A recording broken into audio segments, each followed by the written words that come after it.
When it comes to shooting digital XPan, there is a very limited amount of information out there, but I see more and more people wanting to do it now, especially because of the launch of the S9 with the LUTs, and we're going to get into all that. But there's a lot of quirks of some cameras that do it, some cameras that can kind of do it, and then how you can edit the pictures after the fact, but there's nothing really been compiled into like one video. And I've been going on a deep, dark, maybe not dark, but deep rabbit hole learning about it all, and that's what we're going to cover. Now, what is XPan and why would you even want to shoot in it in the first place? Well, XPan is essentially a way of shooting in an extremely wide cinematic aspect ratio of 65 by 24. Now, originally it was something that was shot entirely on film. Hasselblad and Fuji came out with two versions of cameras in 1998 that shot in this aspect ratio. One was called the Hasselblad Xpan, and then there's also the Fuji version, which is almost identical in terms of just color finishes, was the TX1 and then later the TX2. This shot on regular 35mm film, but what it did was shoot in a panoramic style that covered two of the 35mm film frames. So you get this really wide image. Now, if you start to look at the film camera options for shooting XPan, they are very, very expensive. They aren't made anymore, so there's a limited amount out there in circulation, all in varying qualities, and they're all made mechanically with digital parts, which do fail, and if they break, there's not many people out there who actually repair them, so it's expensive to go the film route. But shooting XPan digitally is now something that you can actually do. It's been around for a few years, but I find more and more people are starting to get into it and to shoot with it. Now, why even shoot XPan in the first place? It is one of those things that you experience it once and immediately are drawn to it and the way it looks, because it's different. It's a completely different way of composing, and if you come from the video world or you really appreciate composition and framing, it just stands out in your mind as something that just looks really nice. Every frame that you take looks like a scene from a movie. The amount of times I have given the camera to someone to shoot in this aspect ratio, or they see the images that you've shot in XPan, you always get the same response from everybody. It's just like, wow, like, how do I do this? I want to shoot everything like this every single time without fail. Shooting digital XPan definitely has some benefits to it over going the film route, and I know there's going to be a big divide here with people that say, no, you shouldn't shoot it digitally, but if you want to shoot it digitally, this is everything you need to know. There are limited cameras out there that can actually shoot and output or crop to the 65 to 24 aspect ratio. One of the huge benefits of shooting digital XPan is if you shoot in JPEG and RAW, for the most part, the JPEGs will have that crop applied within the camera, but the RAW image, when you put it into Lightroom or if you need to edit with it, has the full image with everything that you can still play about with. So you get the best of both worlds. If you just want to shoot to post or shoot to have or to print and you are happy with the JPEGs as they look, great. If you need to make some changes, you can do that as well. Now, I shoot predominantly with Sony cameras. I'm slowly starting to try out all the other brands out there. And the first camera that I got to experience shooting in this wider aspect ratio was the A7C II and also the Sony A7CR. When those cameras got sent to me to try out before they launched last year in 2023, I was going through the menus to see what was new, and I saw the option in there to shoot stills with the 2 to 35 to 1 aspect ratio markers applied, but for the first time with a Sony camera, you had control over the outside portion of the markers, so not the part that you're shooting with, but outside of that frame, and you could black them out completely. Previously, you just had the lines, or it was like partly blacked out, but now you could black them out completely. So the shooting experience when you're shooting with an aspect ratio with the markers turned on is you just see the frame that you're actually composing. Now, the pros for this are that you're able to shoot with all of your Sony glass. If you want to use manual lenses on this with adapters, you can do that as well. But if you want to shoot autofocus with the highest burst speeds, you get all the AI tech and everything like that, you can do that with your Sony camera, A7C2, A7CR, and any cameras after that. Sony is very good at when they put features in a camera. Generally speaking, any camera after the fact will have those features as well. You're not limited when they're removing certain things with certain cameras. And I've seen that with every launch of the camera that came out since the A7C2 and A7CR. The big negative here is that you're just composing with it. When you throw those images into Lightroom or whatever you use, Capture One, or you export them to your phone, they don't have the crop applied. So you need to use an app, or you need to reframe and crop to the aspect ratio. And when I was doing this, I found myself having to go back and reference the composition that I used on the camera, because when you view the images, you can view the images with the aspect markers turned on or off, and it does the same thing. It blacks out everything else. So you're able to see exactly how you shot and composed that image on the back of the camera after you've taken it. So then you can cross-reference that to the crop that you want to apply in post. Because composing in camera is, and this is going to be an argument that people say, it's like, well, you can do that to any image after the fact, and you definitely can, but I think part of what makes this fun and what makes it interesting and how you're able to get some of the best images is when you actually compose those images. Composing and then cropping after the fact is not the same thing. Don't be confused into thinking that you can just do it with any image after. It's not the same. I don't find you look and compose the same way when you do it like that. When you're composing a 16:9 image, you're composing a 16:9 image. You're not able to compose for that 2:35:1 aspect ratio as easy. I wish you could, because then you could use all your cameras, but it's not the same. Try it, you'll see what I mean. Now, in terms of cropping after the fact, if you need to do a bunch of images, you can obviously do it in Lightroom and just copy and paste, but then you still have to reframe them. I actually find it quicker and easier to do on my phone directly. There's a great app called Polar with 2 R's. I believe it's a one-time purchase.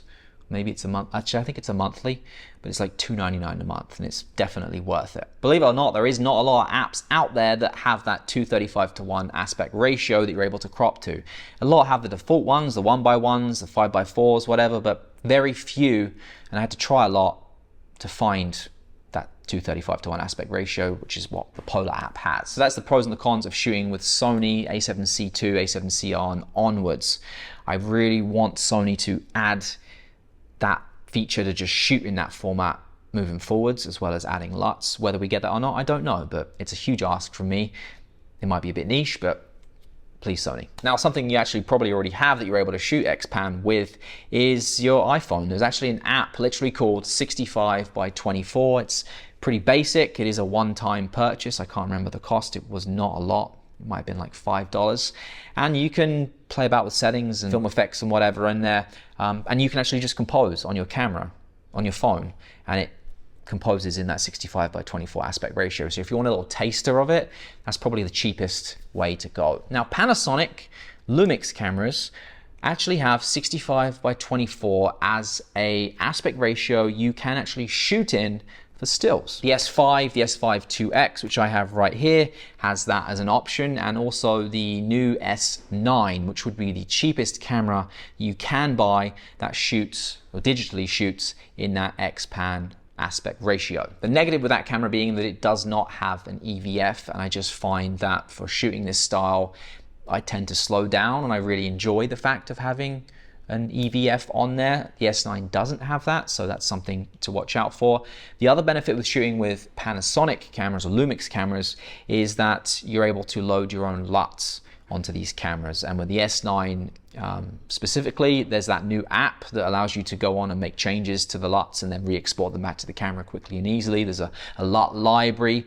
So if you are very much into film simulations and mimicking certain styles and looks, you're able to do that directly on the camera. That's something you cannot do with Sony. The other benefits with Lumix also being obviously that you can use all of your Lumix lenses, any adaptive glass you wanted to use. You get all the same functionality out of the camera in terms of burst speed, autofocus performance. So if you're looking for a camera that will shoot Digital XPan inside the camera, it'll output the JPEGs with that crop applied.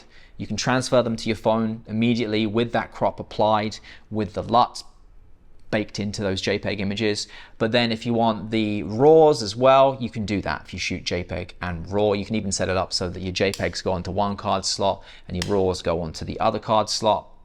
just makes things easy. So Panasonic is the cheapest camera system to get into with shooting Xpan digitally. Now, if you're looking for the absolute closest experience to shooting with a Hasselblad Xpan camera or with a TX1 or TX2, you have to go Fuji medium format, so GFX cameras. The huge benefit with doing this is you get the Fuji film simulations. So if you're a sucker for those or playing about with your own ones, or if you like to do custom film simulations, you can do that. The other reason that this is the closest experience to shooting with Xpan is because there's one specific GFX camera, medium format Fuji camera, that is in that rangefinder style body, much like the Xpan, the TX1 and the TX2 is. And this is the Fuji GFX 50R. It is a rangefinder style medium format body from 2018 that I spent way too much money on from Japan because they're very hard to find. You can get them on B&H very randomly, very sporadically. I actually saw two this morning when I was writing out this video. That's the first time I've seen one on there in like 6 weeks. I check every single day.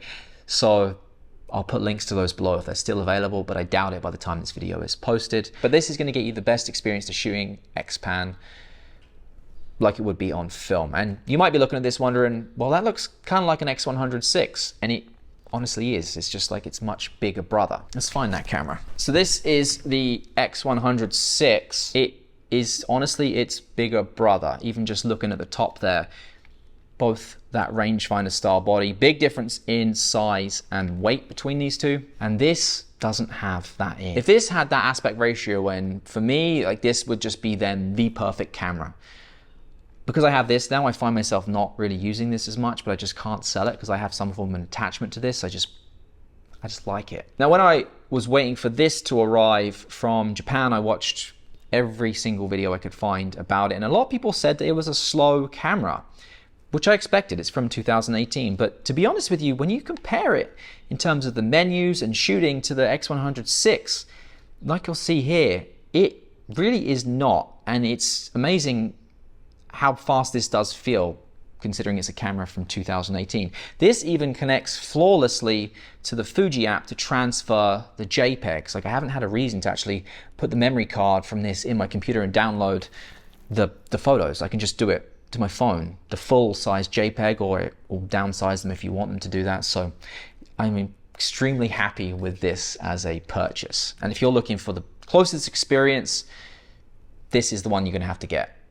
I'm sorry to tell you that because it's also an expensive way of doing it. Now, I do think that people, when they say slow, they mean just the experience of shooting with a GFX camera in general, because they're not fast cameras to shoot with. They don't have the fastest burst rates. You're not going to be using this for sports. It just generally makes you slow down a little bit because of the style of shooting that this just makes you do. And I'm all for that because Xpan stuff, generally speaking, isn't a fast-paced thing. Now, you don't have to necessarily just get the 50R here, the GFX 50R. You can get any of the Fuji GFX cameras, I believe, from the past 6 years. They all have that Xpan 65:24 aspect ratio within the cameras to pick from. One of the benefits with going with the Fuji GFX system as well is that you can get the actual Xpan lenses, which are obviously going to be manual, and they made 3 of them, 35.6, a 45 f4 and a 90mm f4. Now there's Hasselblad versions and then there's the Fuji versions as well. I ended up going for the Hasselblad version just because I preferred the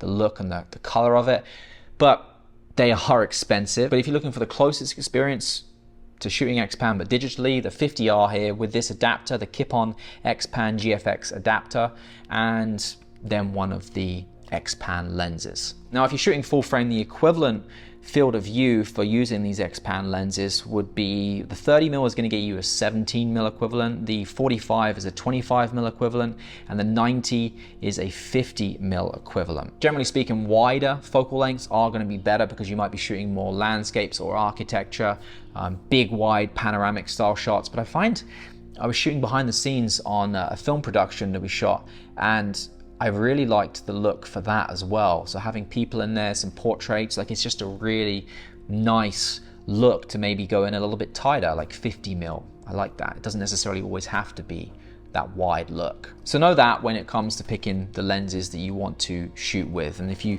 are going the Sony route, then you probably have a few options anyway. Or if you're going the Panasonic route, even the 20-60, the kit lens, I shot a lot with that too. Now there is one more option you can go with. It's the most expensive option, and it's Hasselblad. Hasselblad, their digital cameras shoot in that 65:24 aspect ratio as well. But even used, poor condition used, will be more expensive than anything else we've talked about in this video. But Hasselblad shoots in that Xpan too. Now the other thing to think about with this, depending on what you're shooting for, if you want to share to social media, that aspect ratio is not good for, I mean, if you go in on X or Threads to post things, it appears as it should. But when you're talking about Instagram or showcasing those in a reel, it does not go well because everything is in that 5x4, 4x5 kind of look. So the best way you can do it is to stack the images. Now I tried a bunch of different apps before reaching out to one of my buddies, Johnny Romes, who posts a lot like this, and he recommended the app PixArt. Funny name for an app, but I think it's also a one-time purchase, or maybe it was a monthly. I don't know, there's too many different ways to buy things these days. But either way, he told me PixArt, and he's right. It's a great way to go in there and compose. You can pick from their templates that they have, and you can do 4 stacked on top of each other, 5 stacked on top of each other, and you can change the framing, and it's just the best way to do it. And it's easier to do this on your phone than it is to play about and go into Photoshop and everything like that, especially if you're transferring the images from your phone. So to post, to make these collages where you can stack those 65:24 Xpan ratio images on top of each other and then post them on social media, PixArt is what I would recommend. There's probably some other options out there as well, but once you find something that works like I did with that, I just stuck to it. I think that is everything that I've learned. If you have any questions about doing this, or you want to see some follow-up videos, which I'm sure I'll probably make anyway, continuing to go down this rabbit hole, maybe post a comment below. That's that. I'll see you in the next one. Take care.